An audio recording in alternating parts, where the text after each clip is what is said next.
Esta es una presentación especial de Promo Estéreo. No te despegues. Iniciamos.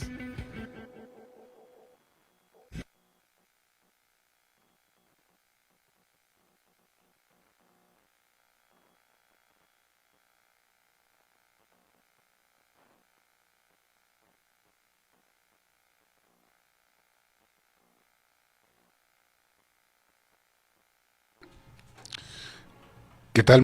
Buenas tardes, amigas y amigos de Un Tema, Una Conversación. ¿Cómo se encuentran? Soy su servidor, el Caballero del Conversatorio. Y hoy es sábado 18 de febrero del año 2023. Ya estamos a casi de que se acabe el invierno. ¿Cómo han estado? Yo aquí, pues dando lata. Bueno, no dando lata, aquí con el gusto de transmitirles a ustedes. Saludo cordialmente a nuestra querida Chelis en los controles. Muchas gracias, Chelis, por apoyarnos. A todo el personal de Promo Estéreo, LL Digital Orbe Network. A Carlita, que es el personal administrativo.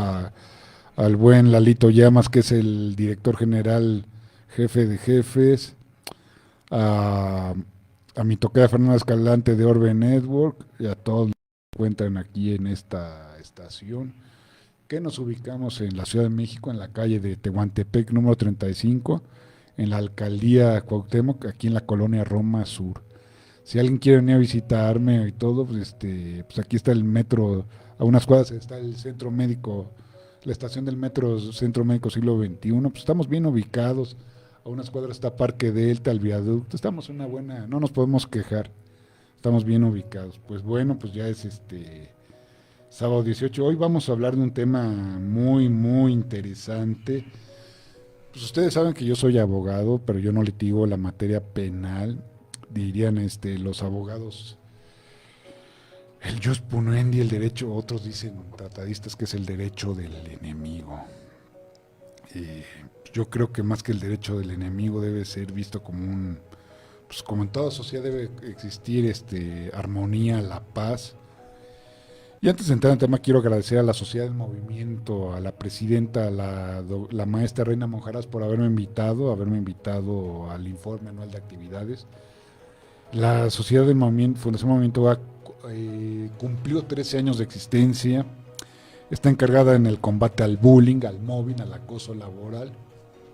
13 años, y estuvimos ahí presentes en el Club de Empresarios el jueves pasado. Pues muchas gracias, Reina Monjaras, sabes que aquí es tu espacio. Gracias a Edith, gracias a Isa Portillo, gracias a todos los de la Fundación Movimiento. Ya sabes, mi querida Reina, si me estás escuchando, tú tienes el espacio, pues ya nos conocemos de años aquí, pues te he dado el espacio, tú me has dado herramientas de alguna manera, la fundación que haces para pues luchar por los derechos humanos de preservar el bullying. Pues yo desde la parte jurídica y ustedes desde la fundación, pues con el equipo de psicólogos que ustedes encabezan. Yo siempre he dicho que hay que florecer el amor para que predomine la paz, eso lo dije. Pero bueno, muchas gracias. Pues vamos a entrar un poquito en noticias, vamos a decir que una cosa de Morena, ahorita que es el tema penal,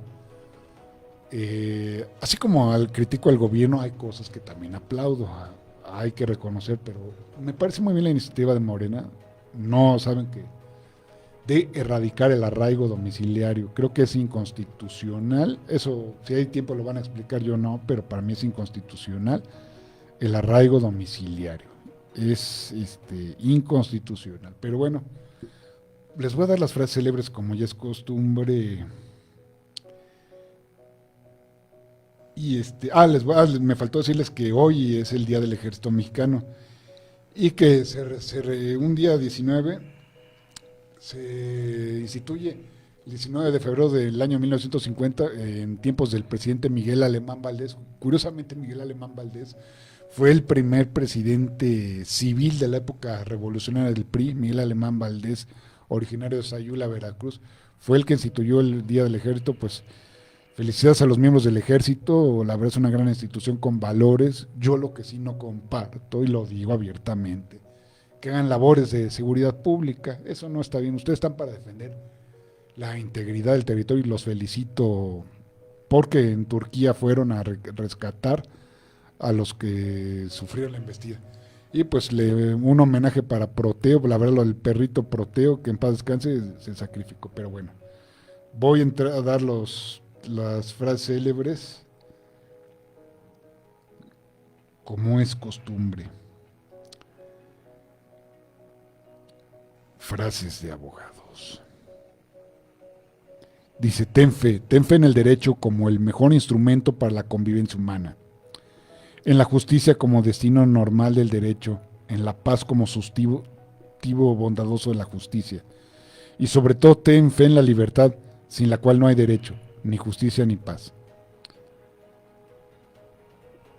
Dice, ama tu profesión, trata de considerar la abogacía de tal manera que el día en que tu hijo te pida consejo sobre su destino, consideres un honor para ti proponerle que se haga abogado.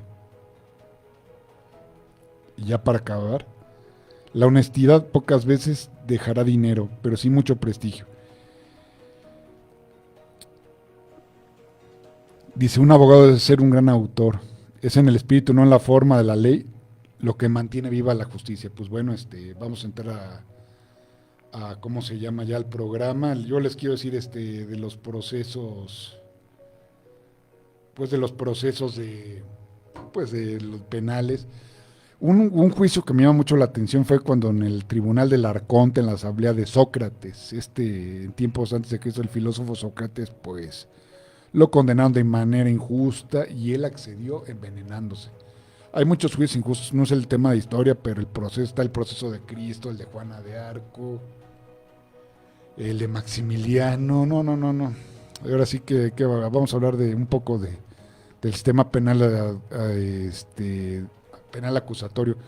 El sistema penal acusatorio, no les voy a dar una breve introducción, data desde el 2008 se implementó la reforma en materia penal y debe prevalecer los derechos humanos ante todo. Pues bueno, le quiero dar la más cordial bienvenida al doctor Marcos Pérez. Él es abogado penalista y vamos a hablar de la audiencia inicial. Bienvenido, doctor. Gracias por estar en una conversión, pues el espacio es tuyo. Hola, ¿qué tal? Buenos días. En primer lugar, pues agradecerte por la invitación, agradecerles por este espacio que me permiten compartir un poco de la información que considero es más relevante en referencia a la audiencia inicial. Bien, de inicio vamos a empezar comentando, acertadamente a partir de 2008 viene un proceso de reformas constitucionales, ¿no? Anteriormente teníamos un sistema tradicional, sistema penal tradicional, donde se hablaba de la averiguación previa, la preinstrucción, la instrucción, un proceso, una averiguación previa secreta. En ese entonces se hablaba de las garantías individuales, ¿no? Este sistema no es un sistema vigente, tan solo lo mencionamos de manera histórica.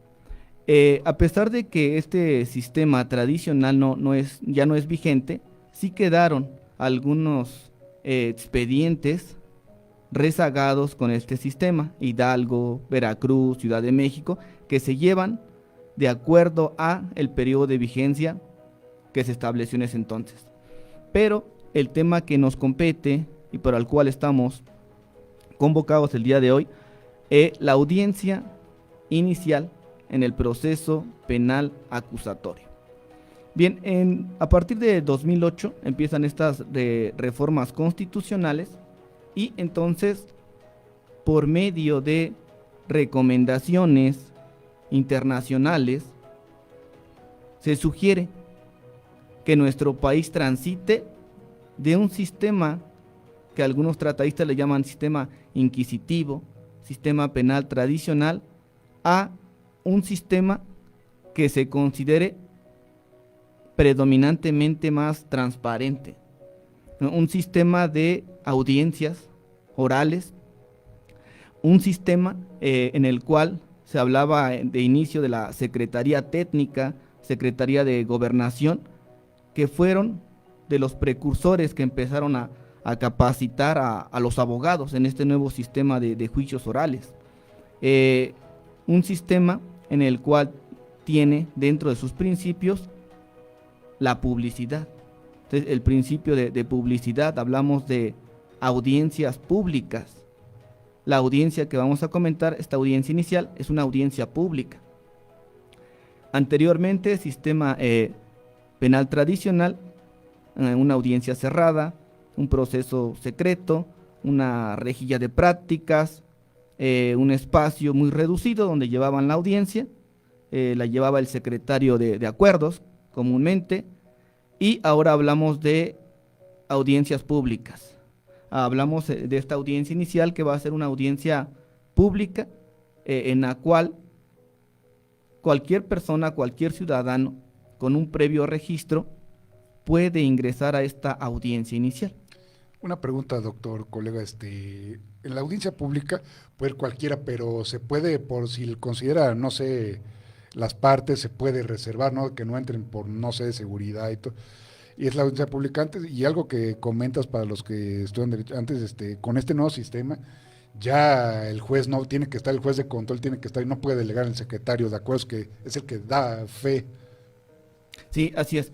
Bueno, la primera pregunta, Uh-huh. hay casos de excepción en los cuales asuntos de violación, trata de personas, en los cuales sí algunos tienen que ser reservados, o lo solicita el Ministerio Público, lo solicita el asesor jurídico y dice, esta audiencia vamos a exhibir imágenes personales, ¿no? Entonces, Uh-huh. un caso de excepción, la audiencia tendrá que ser reservada. No puede ser una audiencia pública. Entonces, en este caso, la audiencia tenía que ser una audiencia reservada.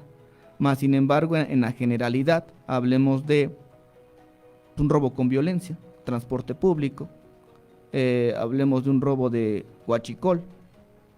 Son audiencias que predominantemente son públicas. Predominantemente podrá estar presente cualquier persona, le toman una fotografía y puede acceder a la audiencia. Incluso también esto, yo a mis alumnos de licenciatura les recomiendo mucho que asistan a audiencias toda vez que este es un parámetro importante para que vean la realidad. Bien, dentro de este proceso penal acusatorio se divide en 3 etapas. Entonces vamos a tener de manera general etapa de investigación, etapa intermedia y la etapa de juicio. Recordemos que aquí tenemos los artículos constitucionales que son muy importantes. Tenemos un artículo 20 constitucional, un artículo 19 constitucional. De manera general tenemos artículo 20 constitucional, apartado B de los derechos del imputado, apartado C de los derechos de la víctima u ofendido. Entonces, dentro de este proceso penal acusatorio que se va a dividir en 3 etapas, etapa de investigación, etapa intermedia y etapa de juicio, la que nos compete el día de hoy sería etapa de investigación inicial. Más sin embargo, esta etapa de investigación inicial tiene 2 fases, investigación inicial e investigación complementaria. Una pregunta, sí. Abogado, doctor, colega, una pregunta. ¿La audiencia inicial iniciaría con la denuncia o querella? Por ejemplo, yo que voy al Ministerio Público y presento mi denuncia por por un posible acto constitutivo, ¿ya inicia ahí la audiencia inicial o todavía no? No. Bueno, la etapa de investigación inicia con eso que se conoce como la denuncia, querella o requisito equivalente. Entonces la audiencia inicial empieza hasta que el investigado, la Constitución le denomina imputado, es puesto a disposición del juez de control. Entonces, a partir de que el investigado es puesto a disposición de control, nos dicen los especialistas que ahí inicia el proceso y ahí inicia la audiencia inicial. Pero antes de esto tenemos lo que se conoce como la noticia criminal, los hechos, ¿no? Porque va al Ministerio Público, la víctima u ofendido, y presenta los hechos, qué fue lo que pasó.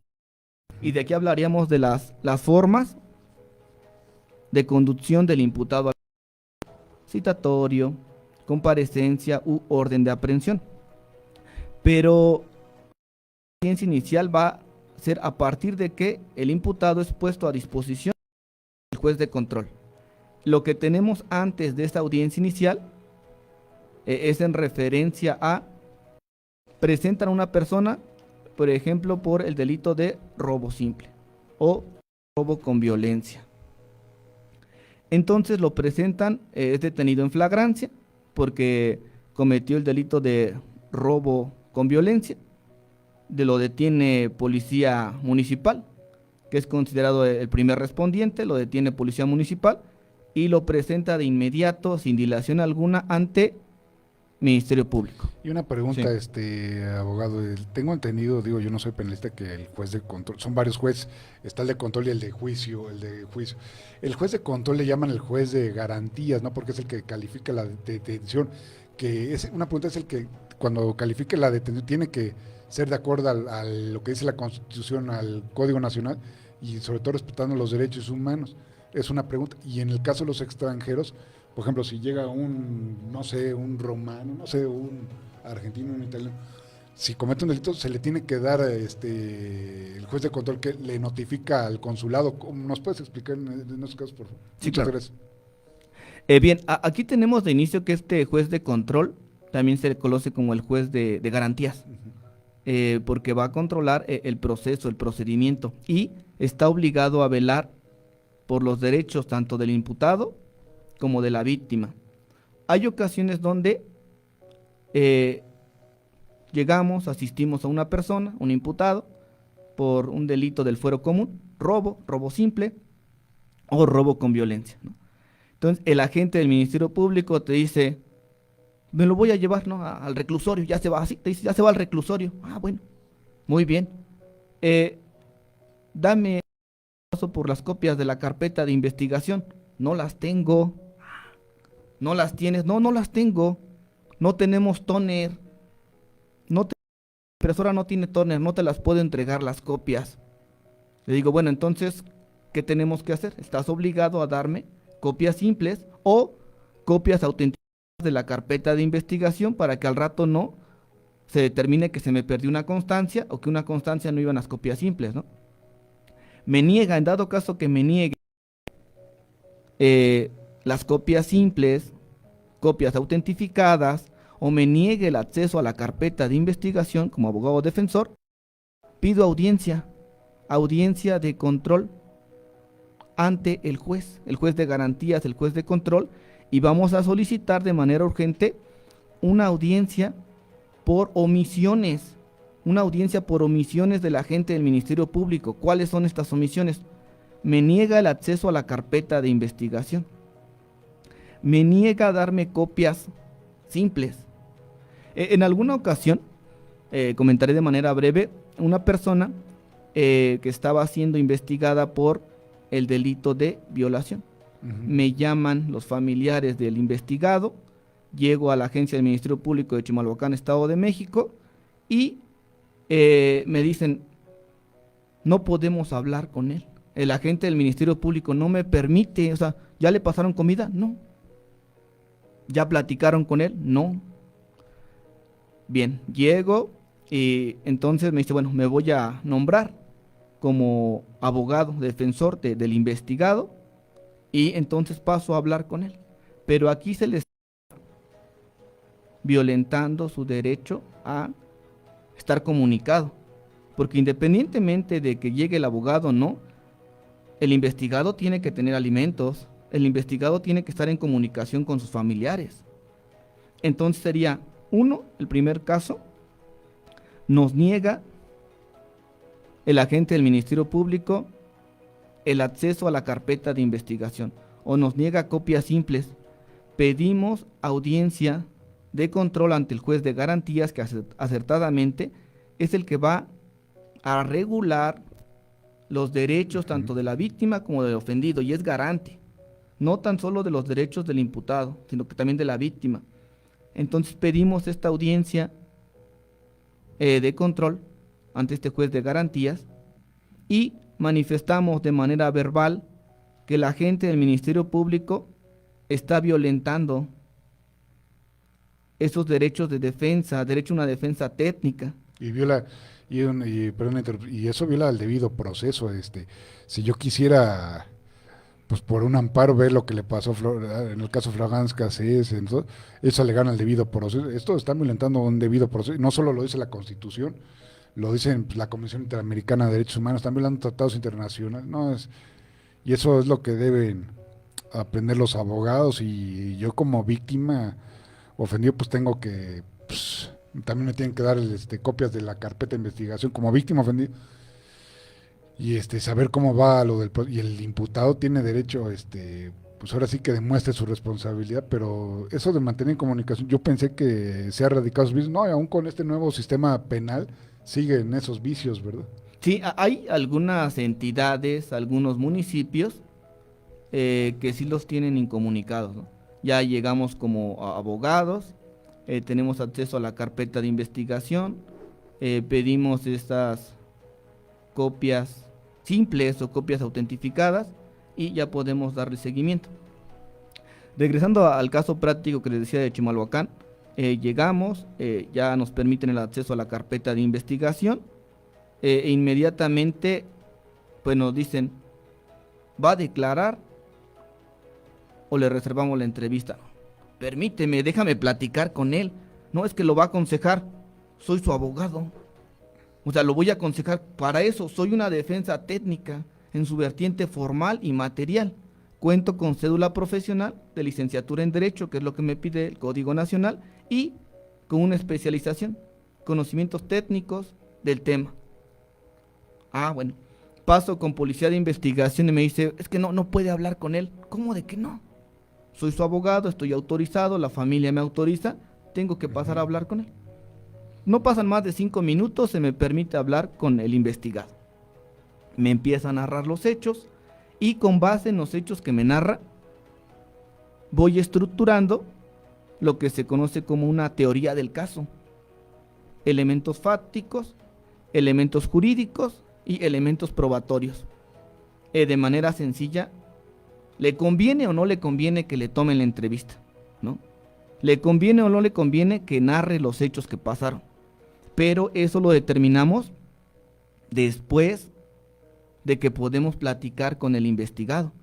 Si no podemos platicar con el investigado, no podemos decidir si le reservamos la entrevista o permitimos que dé su entrevista. ¿Y quién fue el que dijo que no tuvieras comunicación con tu cliente? O sea, el Ministerio Público, están mal, hasta ellos hasta tú los puedes denunciar por abuso de autoridad, hasta es una violación procesal, es un delito lo que están haciendo aquí las pseudoautoridades o no sé lo que sean, porque es negar, o sea, yo tengo derecho, aunque sea un hijo de la yo tengo derecho a que tener una defensa. Y algo que quiero comentar, si tú me lo permites decir, en el nuevo sistema penal acusatorio para ser litigante en materia penal, ya se requiere cédula profesional. Antes no decían, me acuerdo que el artículo 20, persona de tu confianza. Antes yo tenía entendido que no se necesita cédula. Qué bueno que se necesite cédula. Sí, anteriormente era la persona de confianza. Ajá. ¿Y quién era la persona de confianza? La mejor, una persona, un ciudadano, tampoco vamos a decir que no tenía los conocimientos, pero no estaba certificado, no tenía título, que conocía del tema o conocía a gente del Ministerio Público de ese entonces y pues buscaba negociar, ¿no? Y esa persona de confianza podía representar a lo que hoy se conoce como el investigado. Y actualmente no tienes cédula de licenciatura en Derecho, no puedes tratar de representar a una persona porque incluso cometes ahora sí un delito, ¿no? Usurpación de funciones, usurpación de profesión. Y sí, acertadamente, en la vertiente que comentas, quien no me permitía hablar de manera inmediata con mi representado era un auxiliar de policía de investigación. Un auxiliar, así te lo digo, el Ministerio Público no. Un auxiliar de policía de investigación me dijo, usted no puede pasar. Caray. ¿Cómo no voy a poder pasar? Digo, déjame, te traigo al Ministerio Público que te diga que sí puedo pasar. Porque entonces a veces ellos desconocen, ¿no? Y qué raro, por lo menos, qué buen punto. Yo por lo menos tengo entendido que aquí en la Ciudad de México, aquí en la ciudad, pues la policía de preventiva, que es la seguridad pública, los que están aquí del tal sector, pues ya tienen capacidad, conocimientos en derechos humanos, en cuestiones del sistema penal acusatorio. Me extraña que los policías ministeriales todavía no tengan, se supone que ya deberían.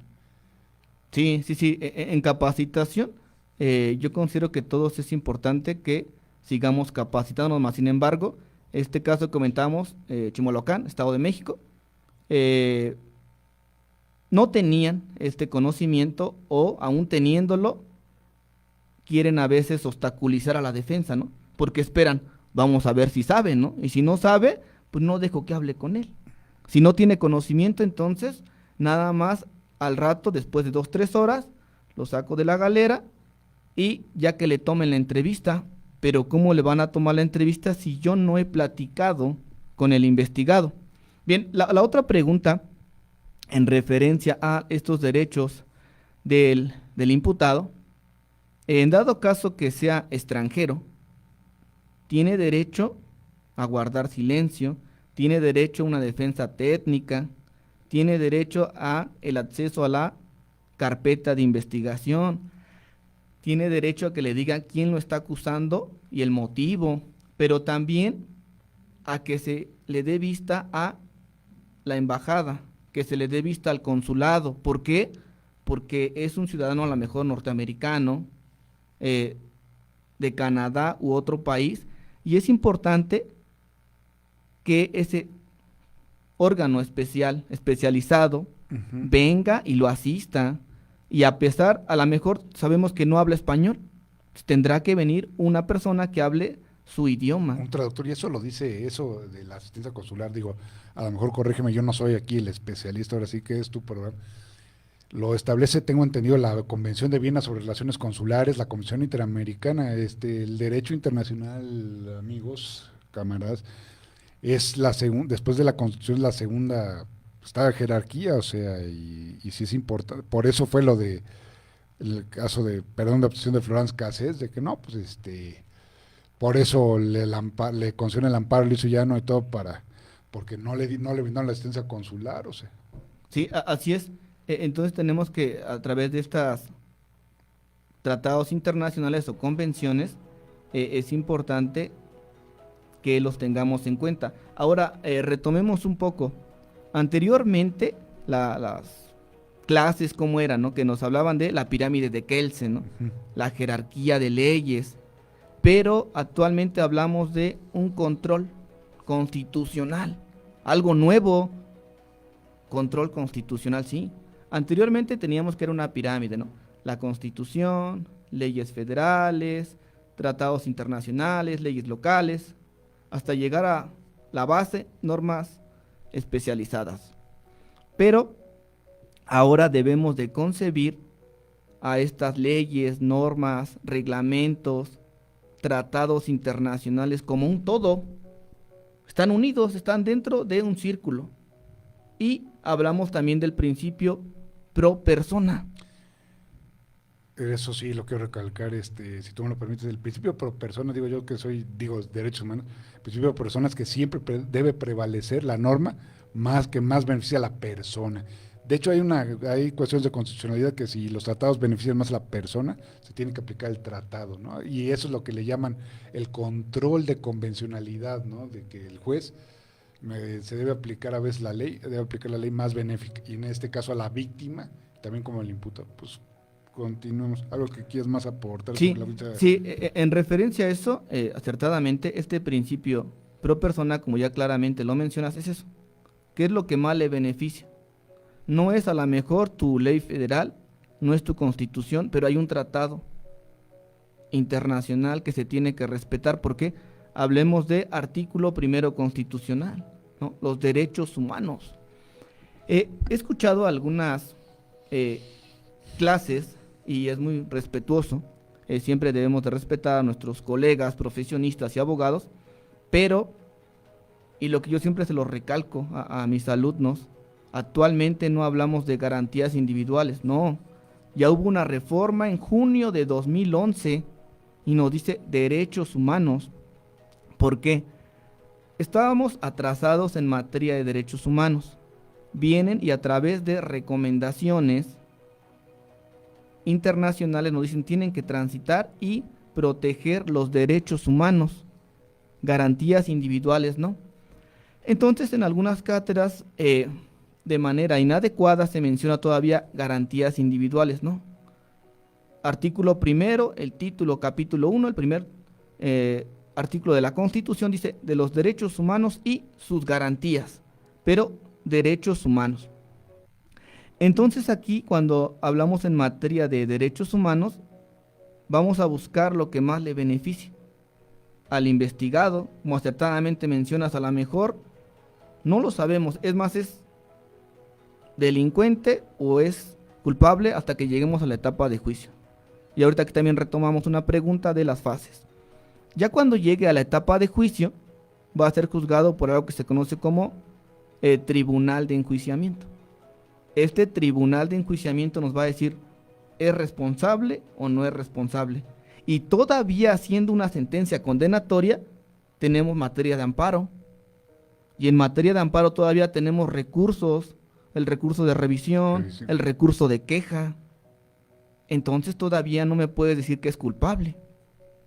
Bien, aquí retomando un poco las etapas del proceso penal, etapa de investigación, audiencia inicial, etapa de intermedia y etapa de juicio. Entonces tenemos que inicia por la denuncia o la querella ante el agente del Ministerio Público. El agente del Ministerio Público tendrá un término de 48 horas para ponerlo a disposición del juez de control. Y aquí hay muchos delitos que no están dentro del catálogo de los que ameritan prisión preventiva oficiosa. Pero ¿qué dice la agente del Ministerio Público? Estoy recabando registros de la investigación. O estoy recabando datos de prueba, que es lo que menciona la Constitución. Entonces, por eso no le vamos a dar la libertad. Y se esperan casi hasta el último minuto de las 48 horas, aunque no recaben datos de prueba. Y hay ocasiones donde dice, voy a pedir la prisión preventiva justificada. Y te corren traslado de la carpeta de investigación y se los llevan justificada. Aquí sí es muy importante, ¿por qué la podrían pedir la prisión preventiva justificada? Por delitos graves, ¿no? Y ahorita hice una reforma al artículo 19 constitucional, ampliaron el catálogo por pura tontería, con todo respeto, es una opinión muy personal, lo ampliaron. Así es. Entonces aquí, por ejemplo, van a decir, ¿hay delitos? Anteriormente había un catálogo o se les denominaba delitos graves. En este sistema, lo adecuado que tendríamos que decir es delitos que ameritan prisión preventiva oficiosa y están en el catálogo del 19 constitucional y en el Código Nacional de Procedimientos Penales también lo tenemos. Entonces tenemos en la audiencia inicial, juez de control. Tenemos posteriormente la etapa intermedia, va a ser otro juez de control que va a seguir esa etapa. Y después llegamos a la etapa de juicio oral. Aquí nos hablan de un tribunal de enjuiciamiento. En la Ciudad de México sí tienen ese tribunal de enjuiciamiento. 3 personas, 3 jueces, 3 doctos en la materia. Estado de México en ocasiones por infraestructura, por recursos económicos, es una persona, pero aún así es el tribunal de enjuiciamiento. Entonces, este tribunal de enjuiciamiento, pues va a determinar ya, va a haber un desfile probatorio, periciales en psicología, trabajo social, dependiendo. Y a través de este desfile probatorio vamos a determinar si es responsable o no. Hasta ahí lo vamos a considerar como responsable. Menos no se tendrá que considerar como inocente, es un investigado. Y ya que el tribunal de enjuiciamiento con todo este caudal probatorio determine, lo podemos llevar a cabo. También aquí una gran diferencia que cuando estamos en sede ministerial se le conoce como registros de la investigación. ¿Cuáles van a ser? Pues documentales, audios, videos, la entrevista de testigos, la entrevista de la víctima. Posteriormente, a partir de que son expuestos en audiencia inicial, la audiencia inicial, desde que el investigado es puesto a disposición del juez de control, se conoce como datos de prueba. Un caso muy relevante en el cual participé como asesor jurídico. Aquí participo como asesor jurídico y la defensa era una defensa particular. Me llaman a las 11:30, 12, en Nezahualcóyotl, Estado de México, en esa Palacio Ministerio Público. El investigado iba manejando una motocicleta y atropella a una menor. Va manejando la bicicleta, atropella a la menor, está muy grave. Y entonces llego, me nombro como asesor jurídico de la víctima y se empieza a recabar la información. Una pregunta que lo que no saben aquí con el nuevo sistema penal la custodia. Ya el asesor jurídico, la víctima ya es preponderante, tienen que nombrar a fuerza a uno, ¿verdad? Ya esa fuerza no es de que, ay no, que el MP. Y es muy, y no es muy celoso el MP, la representación social del asesor jurídico, porque él tiene el monopolio de la investigación. ¿Qué dice? ¿Cómo es así como asesor jurídico? Sí. Bueno, anteriormente el Ministerio Público tenía el monopolio, ¿no? El monopolio de la investigación, el monopolio de la acción penal.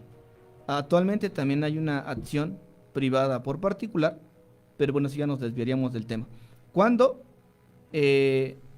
una persona acude sola ante la agencia del Ministerio Público, lo que le tendría que decir, y de lo más importante, el Ministerio Público a la víctima, usted tiene derechos, y mencionarle el catálogo de derechos.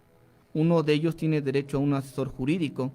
La víctima que dice, pues no tengo, no puedo pagarlo. Pero hay asesores jurídicos públicos. De oficio, como el defensor público. Si no tienes dinero, pues el Estado te garantiza esa audiencia o esa asesoría. Así es, entonces el Estado como ente público tiene contratados a asesores jurídicos y en ocasiones pues hay un formato, digamos, como predeterminado y se supone que la víctima ya lo leyó y menciona, ¿no? Por el momento no es mi voluntad nombrar a un asesor jurídico, pero ahí también se está violentando el derecho de la víctima a tener ese asesor jurídico, toda vez que en el caso que les comentaba de la menor, esta persona que atropella a la menor prácticamente iba a quedar en libertad. Después de las 48 horas lo iban a dejar en libertad. ¿Por qué?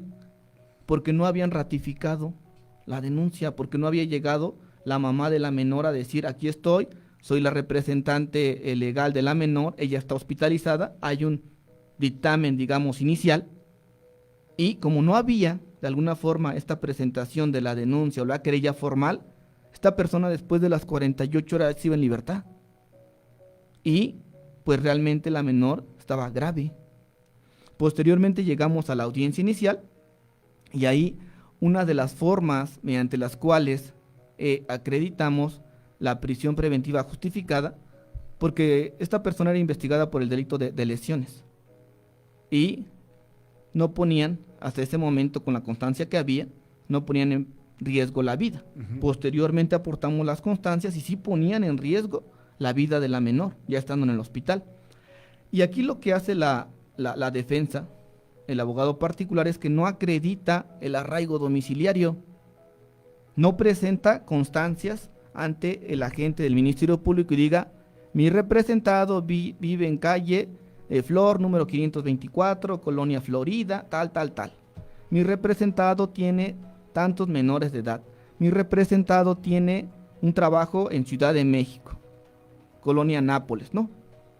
Llegamos a la audiencia inicial y pues bueno, la audiencia inicial inicia con el control de legalidad de la detención. Empiezan a exponer los primeros respondientes cómo lo detuvieron.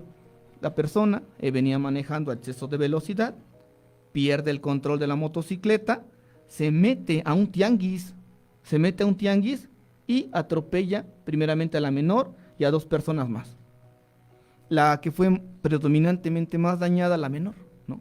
La otra señora, simplemente un brazo, pero está bien, y otra persona que tenía su puesto. Pero la menor pues queda inconsciente, la llevan a el hospital. Y aquí lo que argumentaba la defensa de la contraparte, yo estaba por parte del asesor jurídico, defendiendo a la víctima, que era la menor, pues decía que un acuerdo reparatorio. Sí procede, sí procede. Pero yo decía, bueno, ¿sobre cuánto, no? Espérame los dictámenes. Y la reparación del daño, ¿no? Una pregunta, el acuerdo reparatorio se tiene que dar y aparte la reparación del daño, ¿no? Sí, aquí por ejemplo, le decía, ¿se puede llegar a un acuerdo reparatorio? Sí, pero vamos a ver qué tipo de lesiones va a tener. Si va a tener una discapacidad, pues la tendrá que pagar el investigado. Y a lo mejor tendrá que ser una pensión vitalicia, no lo sé, dependiendo del dictamen. Lo que nos diga el dictamen, en 3 meses sale del hospital, bueno, paga los 3 meses del hospital, las curaciones y vemos. Mas, sin embargo, al instante no podemos acceder, o en ese momento no pudimos acceder al acuerdo reparatorio. ¿Por qué? No sabíamos cuánto costaba la permanencia de la menor dentro del hospital. Siendo hospital público hay que genera gastos. No sabíamos qué tipo de lesión iba a tener, permanente parcial, permanente total. No sabíamos qué órganos iban a estar afectados. Entonces aquí lo que hacemos es solicitar la prisión preventiva justificada del conductor de la moto. Para que eso de la prisión preventiva oficiosa, una pregunta, tengo entendido que está en el catálogo de delitos del artículo 19 constitucional, lo estipula claramente el Código Nacional de Procedimientos Penales, pero por ejemplo un delito, haz de cuenta, tú como asesor jurídico de la víctima, en este caso te constituyes como asesor jurídico de la víctima, por ejemplo es un delito me robaron. Si no es tan grave, aunque por el riesgo de que se pueda sustraer, sí se puede solicitar, ¿verdad? Sí. Aquí no es un delito grave, aunque aunque no esté contemplado en el artículo. Esa es mi pregunta, sí se puede, ¿verdad? Sí, bueno, hay dos formas. Hay una que dice la prisión preventiva oficiosa. Oficiosa. Y aquí, por ejemplo, esta prisión preventiva oficiosa, hay un catálogo, ¿no? La Constitución tiene un catálogo. Y en alguna ocasión, llevando una audiencia federal, queriendo debatir la prisión preventiva oficiosa que está en el catálogo del 19 constitucional, menciona ya los delitos. El juez federal me dice, es de prisión preventiva oficiosa, ¿qué es esto? Pues, no te lo dicen, ¿no? Pero te dan a entender, ¿no? No se debate, no te lo dicen, pero te lo dan a entender. Lo debates, al final es la misma solución, porque es oficiosa, queda en prisión preventiva. En el ejemplo de la menor, no era un delito dentro del catálogo de prisión preventiva oficiosa y prácticamente esta persona iba a quedar en libertad. Lo que hacemos es la estrategia, una teoría del caso, una teoría del delito y revisando que el señor no acreditaba un arraigo domiciliario. Y al no acreditar este arraigo domiciliario pedimos la prisión preventiva justificada. ¿Por qué? La menor, atendiendo también al interés superior del menor, está lesionada, está en el hospital. El conductor de la moto no tiene un seguro que me asegure la reparación del daño. Posteriormente, el conductor no tiene un arraigo domiciliario. Lo dejas en libertad, juez de control, y estás poniendo en peligro la vida de la menor y no garantizas quién nos otorgue la reparación del daño. ¿Dónde lo encontramos? No sabemos.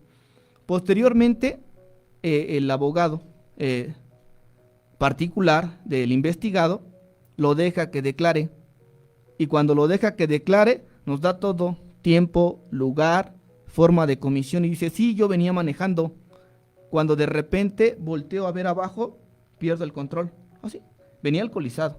No es un agravante.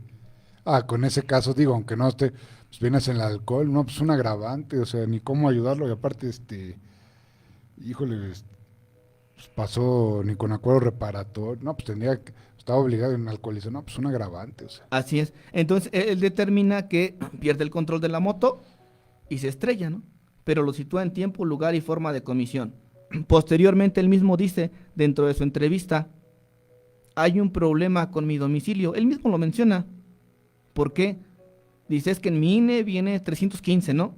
Y yo no vivo en el 315, vivo en el 300. Y lo escucha, ¿no? Lo escucha el juez de control. Después expongo en referencia que no hay arraigo domiciliario, el interés superior del menor, está en el hospital la menor, si lo dejas en libertad, no lo vamos a encontrar. Le determinan, hasta esa fase procesal, la prisión preventiva justificada. Entonces sí se puede, pero hay que buscar las formas de cómo argumentarlo. No, la verdad sí es muy interesante. Aquí fíjate que es un dato muy curioso a lo de por ejemplo, de lo que estamos hablando de la declaración de que por ejemplo, del derecho a declarar, a consultar uno antes de abogado, antes de cualquier hablar con un policía, un oficial de la fuerza pública, es cuando, por ejemplo, en Estados Unidos hablan de la quinta enmienda de que las personas tienen derecho a, ¿cómo se llama?, hablar o no hablar, porque hubo un caso en Arizona que unos policías, pues, incriminaron a unas personas. Entonces dice en Estados Unidos, tengo entendido que la quinta enmienda, pues las personas tienen que declarar ante la autoridad judicial. Y aquí en México tengo entendido que yo, si quiero, como lo estamos platicando antes de entrar al programa, yo no estoy obligado a declarar, ¿verdad? No, hay ocasiones Si donde... me llevan me llevan al MP, yo estoy obligado a declarar, ¿no? Yo me puedo caer, no, pues como dijiste tú, que ellos comprueben mi responsabilidad, ¿no? Así es. Entonces, el agente del Ministerio Público está obligado a acreditar, investigar y acreditar el delito. Una persona que es detenido porque vende, o presuntamente vende teléfonos robados en el tianguis, lo presentan ante el agente del Ministerio Público y en el trayecto pues lo van mal informando, ¿no? Policía de investigación que tiene que llegar y dar su declaración, ¿no? Esta persona, incluso en sede ministerial, en audiencia inicial, en etapa intermedia, e incluso llegando a la etapa de juicio ante tribunal de enjuiciamiento, no está obligado a dar su entrevista. Porque con la misma entrevista incluso le dice el juez de control o el tribunal de enjuiciamiento, todo lo que diga podrá ser usado en su contra. Si no declara, usted no está obligado, ni se le va a considerar como un elemento en su contra. Sí, no hay que nadie está obligado a autoincriminarse, es lo que, por ejemplo, yo me acuerdo mucho tiempo que decían que en materia penal la reina de las pruebas era, por eso ¿cómo se llama? La declaración. Sí, la confesional. La confesional era la reina de las pruebas, no, eso ya no. No. Actualmente aquí hablamos de un sistema, antes era el sistema tasado, ¿no? De valoración de la prueba. Ahora estamos ante una libre valoración de la prueba y el juez de control tendrá que relacionar todos los elementos probatorios para que se pueda llegar a un razonamiento. Los audios, los videos, la entrevista de la víctima, del ofendido y otros elementos probatorios para determinar. Estamos frente a una libre valoración de la prueba, ya sea documental pública, documental privada, entre otras.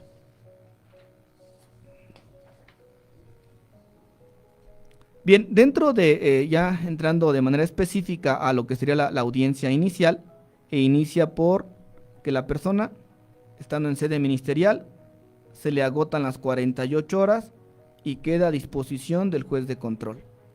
El juez de control va a tener un plazo para determinar si queda en prisión preventiva oficiosa, justificada o queda en libertad, dependiendo. O vinculársele a proceso en libertad, ¿no? Pero tengo entendido que tienen que ir cada 8 días al juzgado, entregar su pasaporte, muchas cosas, ¿verdad? Sí, bueno, vamos a poner el caso de la menor. Como ejemplo, el caso de la menor. Vamos entonces que esta persona es citado a la audiencia inicial. Dentro de la audiencia inicial, inicia por el control de legalidad de la detención. ¿Quién va a acreditar el control de legalidad de la detención? Primer respondiente. Dentro de ellos el primer respondiente. Entonces, ¿quién lo detuvo? En este caso fue Policía Municipal de Chimalhuacán, Estado de México. ¿Cómo lo detuvieron? Pues ya empiezan a narrar, siendo las 14 horas, nos aproximamos al lugar, nos pide el apoyo, una ciudadana de nombre tal, y nos percatamos que hay una menor en el piso. Posteriormente, sigue narrando Policía Municipal, nos damos cuenta que hay una persona que está siendo detenido por la ciudadanía, el cual es el conductor de la moto. En este caso iba el conductor de la moto y también traía un acompañante. O sea, el acompañante se va y lo deja. Fue el caso real. El acompañante se va y lo deja y al conductor de la moto, la realidad es que lo detiene la ciudadanía, porque si no también se hubiera ido. Iba un poco ebrio, lo detiene la ciudadanía y va narrando. Entonces, policía municipal, cuál es la forma en la cual lo detuvo. Entonces aquí el juez de control tiene que revisar el control de legalidad de la detención. ¿Cómo fue? En flagrancia. Lo detuvimos en flagrancia. De acuerdo a la doctrina, que es la flagrancia, todo aquello que deslumbra, ¿no? Que resalta, que se ve, acaba de cometer el delito y al instante, ¿no? Hay algunas hipótesis en el Código Nacional, pero de manera general pues, lo detienen minutos después o cometiendo el delito. Decreta el juez de control la legalidad de la detención. Posteriormente pasamos a otra fase que es la formulación de la imputación. ¿Qué es la formulación de la imputación? Que el agente del Ministerio Público le va a narrar, no al abogado, no al juez de control, sino es la comunicación. Al imputado, ¿no? Así es, formulación de la imputación es la comunicación que tiene el Ministerio Público con el imputado. Le va a narrar los hechos y cuál es el motivo por el cual lo tenemos aquí. Posteriormente viene la vinculación a proceso. Vamos a determinar si hay los elementos para vincularlo a proceso. Una vez vinculado a proceso ya viene la cuestión de las medidas cautelares. Estas medidas cautelares podría ser la prisión preventiva oficiosa, prisión preventiva justificada, un sistema de firmas o una garantía económica. Sí, en ese caso cuando no son también están los criterios de oportunidad, ¿no? También existen, digo, para no que no sufra, bueno, para darle, ahora sí como es el criterio de oportunidad, pues ahora hay alternativas, pero siempre tiene que estar de acuerdo, como lo que decías tú, la víctima ofendido y el imputado, no, en este caso no la autoridad ministerial ni el juez. Sí, también hay lo que son los sistemas alternativos, ¿no? De solución de las controversias, hay un procedimiento abreviado, hay una suspensión condicional. El proceso. Sí. Y una pregunta, porque ya casi nos vamos, Sí, se firma un convenio, ¿verdad? Por ejemplo, yo como soy la víctima, me atropellaron. Bueno, le digo, ok, no quiero que te vayas a la cárcel, pero quiero que me pagues mis muletas, mi tratamiento. Si yo estoy de acuerdo que se firma un convenio, ¿verdad? Y ante el juez de control es el que se ratifica ese convenio, ¿verdad? Sí, lo más viable sería que se ratifique ante el juez de control. ¿Por qué? Queda videograbado. Sí, porque ante el MP, no, es ante ante el Ministerio Público sí se puede hacer, en ciertos casos, pero no, tan solo queda por escrito. Yo no soy penalista, pero yo, la verdad, si tú, un abogado, colega, me das a escoger, yo prefiero ante el juez de control, ahora sí el juez de garantía, porque ahora el juez es el que califica todo, es el que, porque de alguna manera, pues ¿cómo se llama? El Ministerio Público, pues es mi contraparte, ¿no? Sí. La representación social, como dicen. Sí, entonces, por ejemplo, aquí se puede llegar a cabo este convenio, en este caso de la menor. Posteriormente se llega a un convenio, pero en otro caso también se pudo haber llegado a un convenio, siempre y cuando se satisfaga la reparación del daño. Si no se satisfaga la reparación del daño, o la víctima o el ofendido no está de acuerdo, no podemos llevar a cabo un convenio. Y sí, lo importante es acertadamente, queda videograbado ante juez de control. No, pues desgraciadamente ya nos vamos, mi querido abogado Marcos, doctor. Muchas gracias, doctor. ¿Algo que quieras añadir por último antes de irnos? Bien, aquí lo importante sería que cuando las personas estén siendo víctimas u ofendidos, es importante que tengan un asesor jurídico. En dado caso de no poder pagarlo, hay asociaciones civiles. En dado caso de no encontrar a la asociación civil, pregúntenle al coordinador de ministerios públicos, porque siempre hay un coordinador de ministerios públicos que les diga a dónde acude para un asesor jurídico de oficio. Pues bueno, pues ya nos tenemos que ir, pues te agradezco, doctor. Les agradezco a todos, pues nos vamos ahorita escuchen la canción de la serie de Merlina de Netflix, de Wednesday, de Merlina Adams, ahorita para despedirnos. Pues por mi parte es todo, pues al rato los espero a las 4 de la tarde en la Orquesta Filosófica, en el programa de René Cervera. Pues muchas gracias, doctor, gracias, Chelis, gracias a todos aquí en Promo Estéreo, pues ya nos vamos. Hasta la próxima, nos vemos el próximo sábado. ¿A tus redes sociales? Sí, bueno, las redes sociales me encuentran como Marcos Pérez Abogado, Facebook, Twitter, Instagram, TikTok, YouTube. Órale, pues pues ya lo saben, sus redes sociales. Consulten abogados y que estén cédula, no cualquier, con todo respeto, un coyote, porque hay muchos coyotes que no están certificados y la libertad es indispensable, es un don que tenemos y me da gusto nada más para concluir que la víctima ofendido del delito ya tenga un papel en este sistema. Pues mi nombre es el Caballero del Conversatorio, hasta la próxima, feliz sábado y escuchen por MixLR la canción de Merlina para que bailen. Gracias, hasta la próxima.